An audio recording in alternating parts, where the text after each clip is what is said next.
എല്ലാവർക്കും നമസ്കാരം. അഡ്ഹോക്ക് ലേണിംഗിലേക്ക് സ്വാഗതം.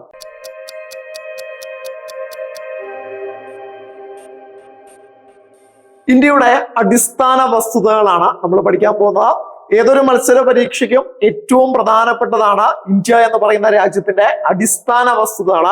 ഓരോ കാര്യങ്ങളും വളരെ വിശദമായി നമുക്ക് പഠിക്കാം. ആദ്യം തന്നെ നമുക്ക് വിസ്തീർണത്തിലേക്ക് വരാം. ഇന്ത്യ എന്ന് പറയുന്ന രാജ്യത്തിന്റെ വിസ്തീർണം ഏറ്റവും പ്രധാനപ്പെട്ട പോയിന്റ് ആണ്.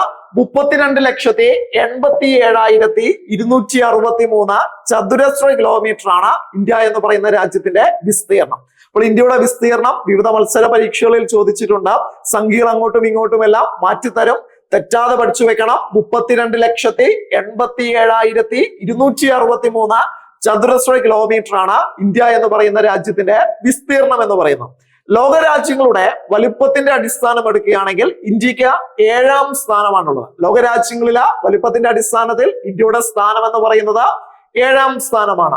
ഈ 7ാം സ്ഥാനമാണ് എന്ന് മാത്രം പഠിച്ചു വെച്ചാൽ പോരാ, ഇന്ത്യക്ക് തൊട്ടു മുമ്പുള്ള രാജ്യങ്ങളുടെ പേരുകൾ കൂടി പഠിച്ചു വെക്കണം. ഏറ്റവും വലിയ രാജ്യം എന്ന് പറയുന്നത്, ലോകത്തിലെ തന്നെ ഏറ്റവും വലിയ രാജ്യം എന്ന് പറയുന്നത് റഷ്യയാണ്. അല്ലെങ്കിൽ 1ാം സ്ഥാനത്തുള്ള രാജ്യം എന്ന് പറയുന്നത് റഷ്യയാണ്. റഷ്യ കഴിഞ്ഞാൽ രണ്ടാമത് വരുന്ന രാജ്യം നിങ്ങൾക്കറിയാം. രണ്ടാമത് വരുന്ന രാജ്യം എന്ന് പറയുന്നത് കാനഡയാണ്. 3ാമത്തെ രാജ്യം, ലോകത്തിലെ ഏറ്റവും വലിയ 3ാമത്തെ രാജ്യം അമേരിക്കയാണ് എന്ന് പഠിച്ചു വെക്കുക. ചില പ്രസിദ്ധീകരണങ്ങളിലെങ്കിലും ചൈന എന്നുണ്ടാവും, എന്നാൽ നിങ്ങൾ അമേരിക്ക എന്ന് പഠിച്ചു വെക്കുക. 4ാമത്തെ രാജ്യമാണ് ചൈന എന്ന് പറയുന്നത്. ലോകത്തിലെ ഏറ്റവും വലിയ 4ാമത്തെ രാജ്യം ചൈനയാണെങ്കിൽ 5ാമത്തെ രാജ്യം ബ്രസീലാണ്. 5ാമത്തെ രാജ്യം എന്ന് പറയുന്നത് ബ്രസീലാണ്. 6ാമത്തെ രാജ്യമാണ് ഓസ്ട്രേലിയ എന്ന് പറയുന്നത്. 6ാമത്തെ രാജ്യം ഓസ്ട്രേലിയയാണ്.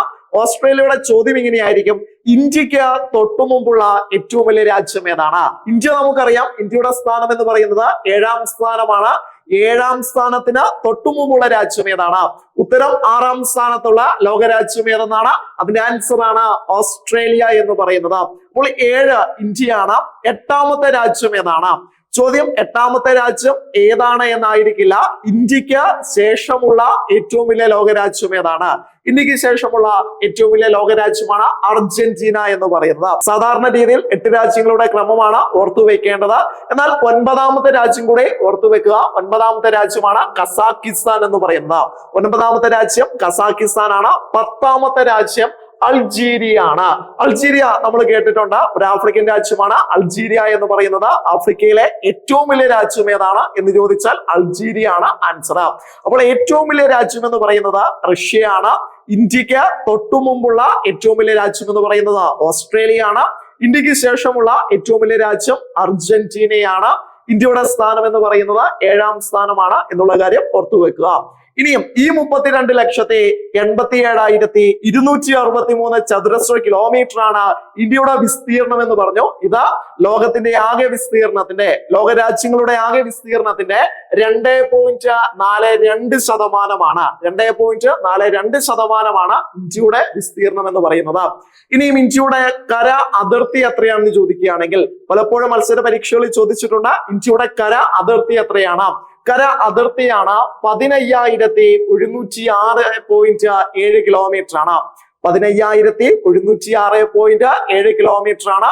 ചിലപ്പോൾ അത് റൗണ്ട് ചെയ്ത് 15,200 കിലോമീറ്റർ എന്ന് തരാം. 15,200 കിലോമീറ്റർ ആണ് ഇന്ത്യയുടെ കര അതിർത്തി എന്ന് പറയുന്നത്. കര അതിർത്തി പഠിച്ചു വെക്കുന്നത് പോലെ തന്നെ പ്രാധാന്യത്തോടു കൂടി പഠിക്കേണ്ടതാണ് ഇന്ത്യയുടെ സമുദ്ര അതിർത്തി എത്രയാണ്. ഇന്ത്യയുടെ സമുദ്ര അതിർത്തിയാണ് 7,516.6 കിലോമീറ്റർ. 7,516.6 കിലോമീറ്റർ ആണ് ഇന്ത്യയുടെ സമുദ്ര അതിർത്തി എന്ന് പറയുന്നത്. അപ്പോൾ ഇന്ത്യയുടെ കര അതിർത്തി 15,200 കിലോമീറ്റർ ആണ്. ഇന്ത്യയുടെ സമുദ്ര അതിർത്തി എന്ന് പറയുന്നത് 7,516.6 കിലോമീറ്റർ ആണ് ഇന്ത്യയുടെ സമുദ്ര അതിർത്തി എന്ന് പറയുന്നത്. അപ്പോൾ വലിപ്പത്തിന്റെ അടിസ്ഥാനത്തിൽ 7ാം സ്ഥാനമാണ് ഇന്ത്യ എന്ന് പറയുന്ന രാജ്യത്തിൽ നിന്ന് നമ്മൾ പഠിച്ചു. ഇനി ജനസംഖ്യയുടെ അടിസ്ഥാനത്തില് ലോകരാജ്യങ്ങളില് 2ാം സ്ഥാനമാണ് ഇന്ത്യക്കുള്ളത്. അപ്പോൾ നിങ്ങൾ ചിലപ്പോഴെങ്കിലും ആലോചിക്കും, ഒന്നാം സ്ഥാനമാണല്ലോ ഇന്ത്യ എന്ന് പറയുന്നത്. ഐക്യരാഷ്ട്ര സംഘടനയുടെ കണക്കുകളെല്ലാം പുറത്തു വരുന്ന സമയത്ത് നമുക്ക് ഒന്നാം സ്ഥാനം നമുക്ക് ഉറപ്പിക്കാം. നിലവിൽ നിങ്ങൾ രണ്ടാം സ്ഥാനമായിട്ട് പഠിച്ചു വെക്കുക, അല്ലെങ്കിൽ പുതിയ സെൻസസിന്റെ ഡീറ്റെയിൽസ് വരുന്നിടം വരെ രണ്ടാം സ്ഥാനമാണ് ഇന്ത്യക്ക് എന്നുള്ള കാര്യം നിങ്ങൾ ഓർത്തു വെക്കുക. ഒന്നാം സ്ഥാനത്ത് ചൈന തന്നെയാണ്.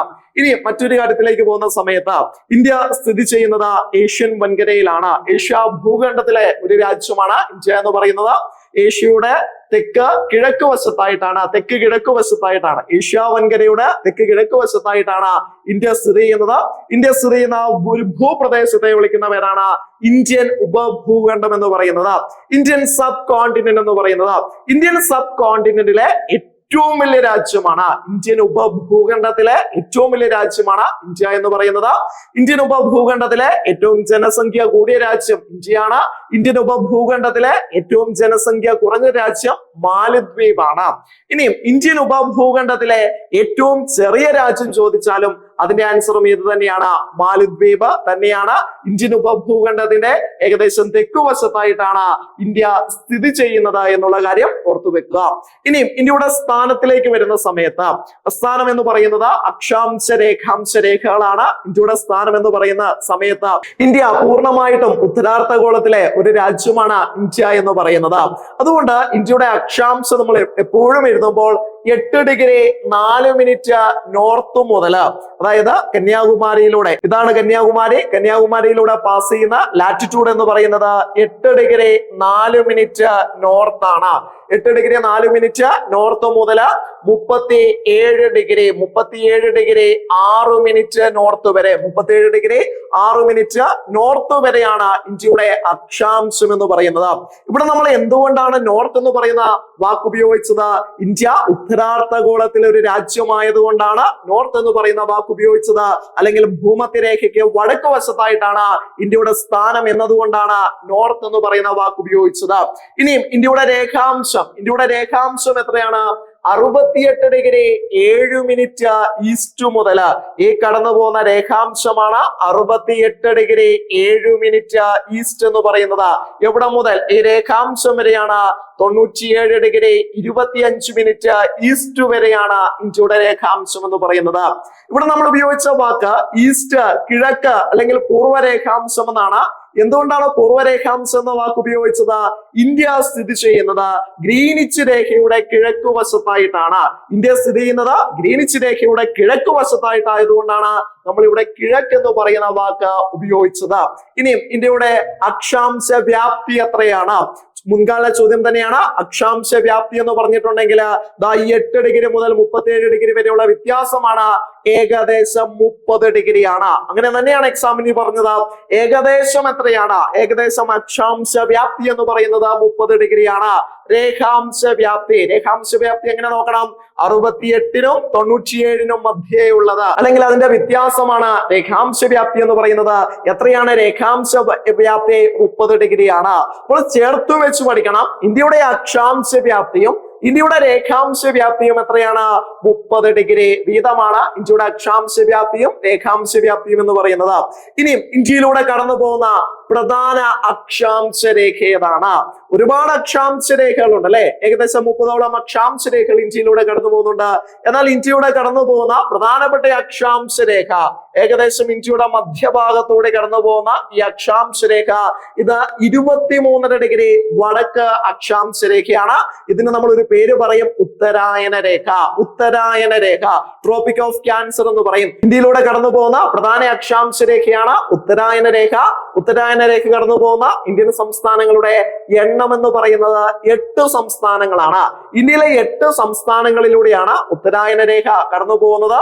ഇവിടുത്തെ ആദ്യത്തെ സംസ്ഥാനം എന്ന് പറയുന്നത് പടിഞ്ഞാറ് വശത്ത് നിന്ന് തുടങ്ങുകയാണെങ്കിൽ ഗുജറാത്താണ്. പിന്നീട് വരുന്നത് രാജസ്ഥാൻ എന്ന് പറയുന്ന സംസ്ഥാനമാണ്. മധ്യപ്രദേശ് എന്ന് പറയുന്ന സംസ്ഥാനം വരുന്നു. ഛത്തീസ്ഗഡ് എന്ന് പറയുന്ന സംസ്ഥാനം വരുന്നു. ജാർഖണ്ഡ് എന്ന് പറയുന്ന സംസ്ഥാനം വരുന്നു. ബംഗാൾ എന്ന് പറയുന്ന സംസ്ഥാനം വരുന്നു. പിന്നീട് വരുന്നത് ത്രിപുര, മിസോറാം. ഈ 8 സംസ്ഥാനങ്ങളിലൂടെയാണ് ഉത്തരായന രേഖ കടന്നു പോകുന്നത്.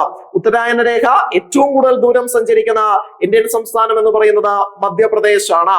ഉത്തരായന രേഖ കടന്നു പോകുന്ന ഏറ്റവും പടിഞ്ഞാറേ അറ്റത്തെ ഇന്ത്യൻ സംസ്ഥാനം, പടിഞ്ഞാറ് മറുവശത്തെ ഇന്ത്യൻ സംസ്ഥാനം ഗുജറാത്തും കിഴക്ക് വശത്തെ ഇന്ത്യൻ സംസ്ഥാനം മിസോറാമാണ് എന്നുള്ള കാര്യം കൂടി ഓർത്തു വെച്ചേക്കുക. ഇനിയും ഇന്ത്യയുടെ മാനക രേഖാംശ രേഖ എന്താണ്? മാനക രേഖാംശ രേഖ എന്ന് പറഞ്ഞാൽ ഒരു രാജ്യത്തിന്റെ സമയനിർണയത്തിനായി ഉപയോഗിക്കുന്ന രേഖയാണ് മാനക രേഖാംശ രേഖ എന്ന് പറയുന്നത്. ഇന്ത്യയുടെ മാനക രേഖാംശ രേഖ എന്ന് പറയുന്നത് 82.5 ഡിഗ്രി ഈസ്റ്റ് ലോഞ്ചിറ്റ്യൂഡ് ആണ്. 82.5 ഡിഗ്രി പൂർവ്വ രേഖാംശമാണ് ഇന്ത്യയുടെ മാനക രേഖാംശ രേഖ എന്ന് പറയുന്നത്. ഈ 82.5 ഡിഗ്രി ഈസ്റ്റ് ലോഞ്ചിറ്റ്യൂഡ് കടന്നു പോകുന്ന ഇന്ത്യൻ സംസ്ഥാനങ്ങളുടെ എണ്ണമാണ് 5 എന്ന് പറയുന്നത്. 5 ഇന്ത്യൻ സംസ്ഥാനങ്ങളിലൂടെയാണ് 82.5 ഡിഗ്രി ഈസ്റ്റ് ലോഞ്ചിറ്റ്യൂഡ് കടന്നു പോകുന്നത്. ഉത്തർപ്രദേശ്, മധ്യപ്രദേശ്, ഛത്തീസ്ഗഡ്, ആന്ധ്രാപ്രദേശ്, ഒഡീഷ ഈ 5 സംസ്ഥാനങ്ങളിലൂടെയാണ് കടന്നു പോകുന്നത്. ഇത് കടന്നു പോകുന്ന പ്രധാനപ്പെട്ട സ്ഥലങ്ങളാണ് ഉത്തർപ്രദേശിലെ അലഹാബാദ് എന്ന് പറയുന്നതും ആന്ധ്രാപ്രദേശിലെ കാക്കിനാഡ എന്ന് പറയുന്ന സ്ഥലവും. അതുകൊണ്ട് അലഹാബാദ് രേഖാംശമെന്നോ കാക്കിനാഡ രേഖാംശമെന്നോ ചോദിച്ചിട്ടുണ്ടെങ്കിൽ നമ്മുടെ ഉത്തരമായിട്ട് വരുന്നത് 82.5 ഡിഗ്രി ഈസ്റ്റ് ലോഞ്ചിറ്റ്യൂഡ് എന്നാണ്. ഇന്ത്യയുടെ മാനക രേഖാംശ രേഖ എന്നറിയപ്പെടുന്നത് 82.5 ഡിഗ്രി ഈസ്റ്റ് ലോഞ്ചിറ്റ്യൂഡ് ആണ്. ഗ്രീനിച്ചിൽ നിന്ന് 5.5 മണിക്കൂർ മുന്നിലാണ് ഇന്ത്യൻ സമയം എന്ന് പറയുന്നത്. ഗ്രീനിച്ചിൽ നിന്ന് 5.5 മണിക്കൂർ മുമ്പിലാണ് ഇന്ത്യയുടെ ഔദ്യോഗിക സമയം എന്ന് പറയുന്നത്. അതായത് ഗ്രീനിച്ചിൽ സമയം 10 മണിയാണെങ്കിൽ ഇന്ത്യയിലെ സമയം ഉച്ച കഴിഞ്ഞ് 3:30 ആയിരിക്കും. ഗ്രീനിച്ചിൽ സമയം രാവിലെ 10 മണിയാണെങ്കിൽ ഇന്ത്യയിലെ സമയം എത്രയായിരിക്കും? ഉച്ച കഴിഞ്ഞ് 3:30 ആയിരിക്കും. 5.5 മണിക്കൂർ കൂടുതലായിരിക്കും ഇന്ത്യയിലെ സമയം എന്ന് പറയുന്നത്. അപ്പോൾ ഇത്രയും കാര്യങ്ങൾ രേഖാംശ രേഖയുമായി ബന്ധപ്പെട്ട് നിങ്ങൾ ഓർത്തു വെക്കുക. ഇനി നമുക്ക് പഠിക്കാനുള്ളത് ഇന്ത്യയുടെ എക്സ്ട്രീം പോയിന്റുകളെ പറ്റിയാണ്. അതിൽ ആദ്യമായിട്ട് പറയാനുള്ളത് ഇന്ദിരാ പോയിന്റ് ആണ്. ഇന്ത്യയുടെ ഏറ്റവും തെക്കേ അറ്റത്തെ വിളിക്കുന്ന പേരാണ് ഇന്ദിരാ പോയിന്റ് എന്ന് പറയുന്നത്. നിങ്ങൾ ശ്രദ്ധിക്കുക, ആൻഡമാൻ നിക്കോബാർ ദ്വീപുകളിലെ ദ ഗ്രേറ്റ് നിക്കോബാർ എന്ന് പറയുന്ന ദ്വീപിലാണ് ഏത് സ്ഥിതി ചെയ്യുന്നത്? ഇന്ദിരാ പോയിന്റ് സ്ഥിതി ചെയ്യുന്നത്. ഗ്രേറ്റ് നിക്കോബാർ ഏകദേശം ഇവിടെയായിട്ടാണ് ഇന്ദിരാ പോയിന്റ് സ്ഥിതി ചെയ്യുന്നത്. ഇന്ത്യയുടെ ഏറ്റവും തെക്കേ അറ്റത്തെ വിളിക്കുന്ന പേരാണ് ഇന്ദിരാ പോയിന്റ് എന്ന് പറയുന്നത്. ഇനിയും ഇന്ദിരാ പോയിന്റിന്റെ മറ്റൊരു പേരാണ് പാട്സൺസ് പോയിന്റ് എന്നറിയപ്പെടുന്നത് ഇന്ദിരാ പോയിന്റ് ആണ്. മറ്റൊരു പേരുകൂടിയുണ്ട് പിഗ്മാലിയൻ പോയിന്റ്. ഇന്ദിരാ പോയിന്റിന് മറ്റൊരു പേരുകൂടിയുണ്ട് പിഗ്മാലിയൻ പോയിന്റ്. അപ്പോൾ പാട്സൺസ് പോയിന്റ് അല്ലെങ്കിൽ പിഗ്മാലിയൻ പോയിന്റ് എന്നെല്ലാം അറിയപ്പെടുന്നത് ഏതാണ്? ഇന്ദിരാ പോയിന്റ് ആണ്. അപ്പോൾ പാട്സൺസ് പോയിന്റ്, പിഗ്മാലിയൻ പോയിന്റ് എന്നെല്ലാം അറിയപ്പെടുന്നത് ഇന്ദിരാ പോയിന്റ് ആണ്. ഇന്ദിരാ പോയിന്റിലൂടെ കടന്നു പോകുന്ന അക്ഷാംശ രേഖ എന്ന് പറയുന്നത് 6 ഡിഗ്രി 45 മിനിറ്റ് ആണ്. 6 ഡിഗ്രി 45 മിനിറ്റ് ആണ് ഇന്ദിരാ പോയിന്റിലൂടെ കടന്നു പോകുന്ന അക്ഷാംശ രേഖ എന്ന് പറയുന്നത്. ഇന്ദിരാ പോയിന്റ് സ്ഥിതി ചെയ്യുന്നത് ആൻഡമാൻ നിക്കോബാർ ദ്വീപുകളിലാണ്. കേന്ദ്ര ഭരണ പ്രദേശം ചോദിക്കുകയാണെങ്കിൽ ആൻഡമാൻ നിക്കോബാർ ആണ്. ഇനിയും ഇന്ദിരാ പോയിന്റ് സ്ഥിതി ചെയ്യുന്ന ജില്ലയാണ് ചോദ്യമെങ്കിൽ നിക്കോബാർ ജില്ലയിലാണ്. ആൻഡമാൻ നിക്കോബാറിലെ നിക്കോബാർ ജില്ലയിലാണ് ഇന്ദിരാ പോയിന്റ് സ്ഥിതി ചെയ്യുന്നത്. ആ ഇന്ദിരാ പോയിന്റിലൂടെ കടന്നു പോകുന്ന അക്ഷാംശ രേഖയാണ് 6 ഡിഗ്രി 45 മിനിറ്റ് എന്ന് പറയുന്നത്. ഈ ഇന്ദിരാ പോയിന്റിന് തൊട്ട് ചേർന്ന് ഇന്തോനേഷ്യയുടെ ഒരു ദ്വീപ് സ്ഥിതി ചെയ്യുന്നുണ്ട്. ആ ദ്വീപിന്റെ പേരാണ് റോണ്ടോ ദ്വീപ് എന്ന് പറയുന്നത്. ഇന്ദിരാ പോയിന്റിനോട് ഏറ്റവും അടുത്ത് സ്ഥിതി ചെയ്യുന്ന ഇന്തോനേഷ്യൻ ഐലൻഡ് ആണ് റോണ്ടോ ദ്വീപ്. ഏകദേശം ഇവിടെയായിട്ട് വരും. ഏതാ? റോണ്ടോ ദ്വീപ് എന്ന് പറയുന്നത്. ഇനിയും നിങ്ങളോട് ചോദിക്കുകയാണ്, ഇന്ത്യൻ ഉപദ്വീപിന്റെ തെക്കേ അറ്റം ഏതാണ്? അങ്ങനെ ചോദിച്ചാൽ ആൻസർ ഇന്ദിരാ പോയിന്റ് ആയിരിക്കില്ല. ഇന്ത്യൻ ഉപദ്വീപ് എന്ന് പറയുന്ന ഈ കാണുന്നതാണ് ഇന്ത്യൻ ഉപദ്വീപ് എന്ന് പറയുന്നത്. ഇന്ത്യൻ ഉപദ്വീപിന്റെ തെക്കേ അറ്റത്തെ നമ്മൾ വിളിക്കുന്ന പേരാണ് കന്യാകുമാരി എന്ന് വിളിക്കും. ഇന്ത്യൻ ഉപദ്വീപിന്റെ ഈ കാണുന്നതാണ് ഇന്ത്യൻ ഉപദ്വീപ് എന്ന് പറയുന്നത്. ഇന്ത്യൻ ഉപദ്വീപിന്റെ തെക്കേ അറ്റമാണ് കന്യാകുമാരി എന്ന് പറയുന്നത്. ആ കന്യാകുമാരിയിലൂടെ കടന്നു പോകുന്ന അക്ഷാംശ രേഖയായിട്ടുള്ള 8 ഡിഗ്രി 4 മിനിറ്റ് മിനിറ്റ് നോർത്ത് ആണ്, 8°4' നോർത്ത് മുതലാണ് ഇന്ത്യയുടെ സ്ഥാനം നമ്മൾ പരിഗണിക്കുന്നത്. അപ്പോൾ നിങ്ങൾക്ക് ചിന്തിക്കാം, അൻഡമാൻ നിക്കോബാർ ഐലൻഡിലെ ഇന്ദിരാ പോയിന്റിലൂടെ കടന്നു പോകുന്ന 6°45' അക്ഷാംശ രേഖ സാധാരണ രീതിയിൽ ഇന്ത്യയുടെ അക്ഷാംശമായിട്ട് നമ്മൾ പരിഗണിക്കാറില്ല. ഇന്ത്യയുടെ അക്ഷാംശമായിട്ട് നമ്മൾ പരിഗണിക്കുന്നത് ഇന്ത്യയുടെ മെയിൻ ലാൻഡിലൂടെ, ഈ കാണുന്ന കന്യാകുമാരിയാണ് ഇന്ത്യയുടെ മെയിൻ ലാൻഡ് സ്റ്റാർട്ട് ചെയ്യുന്നത്. ആ മെയിൻ ലാൻഡിലൂടെ കടന്നു പോകുന്ന 8°4' നോർത്ത് ലാറ്റിറ്റ്യൂഡ് മുതലാണ് ഇന്ത്യയുടെ അക്ഷാംശം നമ്മൾ പൊതുവെ പറയുന്നത്. അപ്പോൾ ശ്രദ്ധിച്ച് നിങ്ങൾ മനസ്സിലാക്കി വെക്കുക, ഇന്ത്യയുടെ തെക്കേ അറ്റം എന്ന് ചോദിച്ചിട്ടുണ്ടെങ്കിൽ ഒരു സംശയവും വേണ്ട, ഇന്ദിരാ പോയിന്റ് ആണ് ഇന്ത്യയുടെ തെക്കേ അറ്റം എന്ന് പറയുന്നത്. എന്നാൽ ഇന്ത്യൻ ഉപദ്വീപിന്റെ തെക്കേ അറ്റം അല്ലെങ്കിൽ ഇന്ത്യയുടെ മെയിൻ ലാൻഡ്, ഈ കാണുന്നതാണ് മെയിൻ ലാൻഡ്, ആ മെയിൻ ലാൻഡിന്റെ തെക്കേ അറ്റമാണ് കന്യാകുമാരി എന്ന് പറയുന്നത്. കന്യാകുമാരിയിലൂടെ കടന്നു പോകുന്ന അക്ഷാംശ രേഖയാണ് 8°4' നോർത്ത് എന്ന് പറയുന്നത്. ഇനി വടക്കേ അറ്റത്തെ പോയിന്റിലേക്ക് വരികയാണെങ്കിൽ ഇന്ത്യയുടെ വടക്കേ അറ്റം എന്ന് പറയുന്നത്, ഇന്ത്യയുടെ വടക്കേ അറ്റം അറിയപ്പെടുന്ന പേരാണ് ഇന്ദിരാ കോൾ എന്ന് വിളിക്കും. ഇന്ത്യയുടെ വടക്കേ അറ്റമാണ് ഇന്ദിരാ കോള്. ഇന്ദിരാ കോളാണ് ഇന്ത്യയുടെ വടക്കേ അറ്റം. ഇന്ത്യയുടെ വടക്കേ അറ്റം സ്ഥിതി ചെയ്യുന്ന യൂണിയൻ ടെറിട്ടറി ലഡാക്ക് ആണ്. ഇന്ത്യയുടെ വടക്കേ അറ്റം സ്ഥിതി ചെയ്യുന്ന കേന്ദ്രഭരണ പ്രദേശം ലഡാക്ക് ആണ്. ലഡാക്കിലെ ഏത് ജില്ലയാണ് എന്ന് ചോദിച്ചിട്ടുണ്ടെങ്കിൽ ലഡാക്കിലെ ലേ എന്ന് പറയുന്ന ജില്ലയിലാണ് ഇന്ത്യയുടെ വടക്കേ അറ്റം സ്ഥിതി ചെയ്യുന്നത്. ഇന്ത്യയുടെ വടക്കേ അറ്റം ഏകദേശം ഇവിടെയായിട്ടാണ് ഇന്ത്യയുടെ വടക്കേ അറ്റം എന്ന് പറയുന്നത്. ഏകദേശം 35° ലാറ്റിറ്റ്യൂഡ് ആണ് അതിലെ കടന്നു പോകുന്നത്. ഇനി നമുക്ക് മറ്റൊരു പോയിന്റിലേക്ക് വരാം. ഇന്ത്യയുടെ തെക്ക് വടക്ക് ദൂരം എത്രയാണ്? തെക്ക് വടക്ക് ദൂരം എന്ന് പറഞ്ഞാൽ ഇത്രയുമാണ്. ഇന്ത്യയുടെ തെക്ക് വടക്ക് ദൂരമാണ് 3214 കിലോമീറ്റർ ആണ്. ഇന്ത്യയുടെ തെക്ക് വടക്ക് ദൂരം എത്രയാണ് എന്ന് ചോദിച്ചിട്ടുണ്ടെങ്കിൽ 3214 കിലോമീറ്റർ ആണ്. ഇനി നമുക്ക് ഇന്ത്യയുടെ കിഴക്ക് വശങ്ങളിലേക്ക് പോവാം. ഇന്ത്യയുടെ കിഴക്ക് വശത്തെ പോയിന്റ് എന്ന് പറയുന്നത്, ഇന്ത്യയുടെ കിഴക്കേ അറ്റം എന്ന് പറയുന്നത്, ഇന്ത്യയുടെ കിഴക്കേ അറ്റത്തെ വിളിക്കുന്ന പേരാണ് കിബിത്തു എന്ന് വിളിക്കും. ഇന്ത്യയുടെ കിഴക്കേ അറ്റമാണ് കിബിത്തു. അരുണാചൽ പ്രദേശിലാണ്. അരുണാചൽ പ്രദേശിലെ അഞ്ച എന്ന് പറയുന്ന ജില്ലയിലാണ് കിബിത്തു സ്ഥിതി ചെയ്യുന്നത്. കിബിത്തുവിലൂടെ കടന്നു പോകുന്ന രേഖാംശ രേഖയാണ്, ഇങ്ങനെയാണ് വരയ്ക്കുന്നത്. രേഖാംശ രേഖയാണ് 97°25' ഈസ്റ്റ് ലോഞ്ചിറ്റ്യൂഡ് എന്ന് പറയുന്നത്. 97°25' ഈസ്റ്റ് ലോഞ്ചിറ്റ്യൂഡ് എന്ന് പറയുന്നത്. അതായത് ഇന്ത്യയുടെ കിഴക്കേ അറ്റത്തെ വിളിക്കുന്ന പേരാണ് കിബിത്തു. അരുണാചൽ പ്രദേശിലാണ്. അരുണാചൽ പ്രദേശിലെ അഞ്ച എന്ന് പറയുന്ന ജില്ലയിലാണ്. അതിലെ കടന്നു പോകുന്ന രേഖാംശ രേഖയാണ് 97°25' ഈസ്റ്റ് എന്ന് പറയുന്നത്. ഇനിയും ഇന്ത്യയുടെ പടിഞ്ഞാറേ അറ്റത്തുള്ള സംസ്ഥാനം എന്ന് പറയുന്നത് ഗുജറാത്ത് ആണ്. ഗുജറാത്തിലെ ഗുഹാർ മോത്തിയാണ് ഇന്ത്യയുടെ പടിഞ്ഞാറേ അറ്റം എന്ന് പറയുന്നത്. സംസ്ഥാനം ഗുജറാത്ത് ആണ്, നമ്മൾ പഠിച്ചു. ഗുജറാത്തിലെ കച്ച് എന്ന് പറയുന്ന ജില്ലയിലാണ് ഗുഹാർ മോത്തി സ്ഥിതി ചെയ്യുന്നത്. ഗുജറാത്തിലെ കച്ച് എന്ന് പറയുന്ന ജില്ലയിലാണ്. ആ ഗുഹാർ മോത്തിയിലൂടെ കടന്നു പോകുന്ന രേഖാംശ രേഖയാണ് 68°7' ഈസ്റ്റ് എന്ന് പറയുന്നത്. ഗുഹാർ മോത്തിയിലൂടെ കടന്നു പോകുന്ന രേഖയാണ് 68°7' ഈസ്റ്റ് എന്ന് പറയുന്നത്. അപ്പോൾ ഇതെല്ലാമാണ് ഇന്ത്യയുടെ എക്സ്ട്രീം പോയിന്റുകൾ എന്ന് പറയുന്നത്. ഇന്ത്യയുടെ തെക്കേ അറ്റത്തെ വിളിക്കുന്ന പേര് ഇന്ദിരാ പോയിന്റ് എന്നാണ്. ഇന്ദിരാ പോയിന്റിന്റെ മറ്റൊരു പേരാണ് പിഗ്മാലിയൻ പോയിന്റ് അല്ലെങ്കിൽ പാർട്സൺസ് പോയിന്റ് എന്ന് പറയുന്നത്. ഇന്ത്യയുടെ വടക്കേ അറ്റമാണ് ഇന്ദിരാ കോൾ എന്ന് പറയുന്നത്. ഇന്ത്യയുടെ കിഴക്കേ അറ്റമാണ് കിബിത്തു എന്ന് പറയുന്നത്. ഇന്ത്യയുടെ പടിഞ്ഞാറേ അറ്റമാണ് ഗുഹാർ മോത്തി എന്ന് പറയുന്നത്. നമ്മൾ പഠിച്ചു കഴിഞ്ഞു. ഇന്ത്യയുടെ വടക്ക് തെക്ക് ദൂരം 3214 കിലോമീറ്റർ ആണെങ്കിൽ ഇന്ത്യയുടെ പടിഞ്ഞാറ് കിഴക്ക് ദൂരം എന്ന് പറയുന്നത്, 2933 കിലോമീറ്റർ ആണ്. 2933 കിലോമീറ്റർ ആണ്. ഇനി നമുക്ക് മറ്റൊരു കാര്യത്തിലേക്ക് പോവാം. ഇന്ത്യയുടെ തെക്കേ അറ്റത്തെ സംസ്ഥാനം, ഒരു സംശയവും വേണ്ട, അത് കേരളമല്ല, അത് തമിഴ്നാടാണ്. ഇന്ത്യയുടെ തെക്കേ അറ്റത്തെ സംസ്ഥാനമാണ് തമിഴ്നാട് എന്ന് പറയുന്നത്. ഇന്ത്യയുടെ തെക്കേ അറ്റത്തെ ജില്ലയാണ് ചോദിക്കുന്നതെങ്കിൽ അത് നമ്മൾ മുമ്പ് പറഞ്ഞ അൻഡമാൻ നിക്കോബാറിലെ നിക്കോബാർ ജില്ലയാണ്. ഇന്ത്യയുടെ തെക്കേ അറ്റത്തെ ജില്ല നിക്കോബാർ ജില്ലയാണ്. ഇന്ത്യയുടെ തെക്കേ അറ്റത്തെ സംസ്ഥാനമാണ് തമിഴ്നാട് എന്ന് പറയുന്നത്. ഇനി ഇന്ത്യയുടെ തെക്കേ അറ്റത്തെ കേന്ദ്ര ഭരണ പ്രദേശം ചോദിക്കുകയാണെങ്കിൽ ആൻഡമാൻ നിക്കോബാർ ദ്വീപുകളാണ്. ഇന്ത്യയുടെ തെക്കേ അറ്റത്തെ കേന്ദ്രഭരണ പ്രദേശമാണ് ആൻഡമാൻ നിക്കോബാർ ദ്വീപുകൾ എന്ന് പറയുന്നത്. വടക്ക് വശത്തേക്ക് പോകുന്ന സമയത്ത് കുറച്ചു കാലം മുമ്പ് വരെ നമ്മൾ പഠിച്ചു വെച്ചത് ഇന്ത്യയുടെ വടക്കേ അറ്റത്തെ സംസ്ഥാനം ജമ്മു ആൻഡ് കാശ്മീർ എന്നായിരുന്നു. എന്നാൽ 2019 ഒക്ടോബർ മാസം 31 തീയതി ജമ്മു കാശ്മീർ എന്ന് പറയുന്ന സംസ്ഥാനത്തെ വിഭജിച്ചുകൊണ്ട് ഇന്ത്യയിൽ 2 കേന്ദ്ര ഭരണ പ്രദേശങ്ങൾ നിലവിൽ വന്നു, ലഡാക്ക്, ജമ്മു കാശ്മീർ. അപ്പോൾ ജമ്മു കാശ്മീർ എന്ന് പറയുന്നത് നിലവിൽ ഇന്ത്യയിൽ ഒരു സംസ്ഥാനമല്ല.